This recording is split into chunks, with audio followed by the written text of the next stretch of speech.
Kasunod ng nakakabahalang revelasyon ng akusado at tumatayong testigo na si alias Totoy, kaugnay ng mga nawawalang sabungero, agad na inatasan ni NAPOLCOM Vice Chairperson at Executive Officer Attorney Rafael Vicente Calinisan ang kanilang Inspection, Monitoring and Investigation Service na magsagawa ng moto proprio investigation. Ayon sa kanya, may ilang pulis umano ang sangkot sa pagkawala at pinaniniwala ang pagpatay sa mga biktima na itinapon umano ang mga bangkay sa Taal Lake. Maring iginiit ang opisyal na walang puwang sa serbisyo ang mga pulis na nakipagsabwatan sa krimen.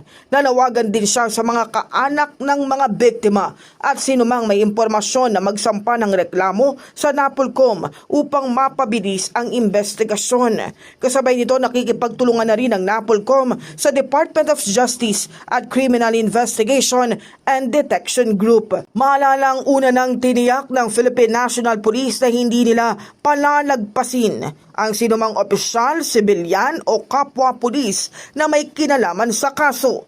Hihintayin rin muna nila ang kabuwang salaysay ni alias Totoy at nakahanda ring magbigay ng seguridad at suporta sa tumatayong testigo. Regardless po kung sino po ang involved dito, sibilyan, mataas na tao, at even yung mga kabago po natin, wala po tayong sasantuhin po dito. So, antayin po natin yung full disclosure po nitong lumabas po na possible witness po at gaya po ng nasabi natin, kung ano pong assistance ang po pwede po natin ibigay dito po sa possible witness, and of course, yung ating investigative assistance na hihingi po sa atin ng DOJ ay ibibigay po yan ng Philippine National Police.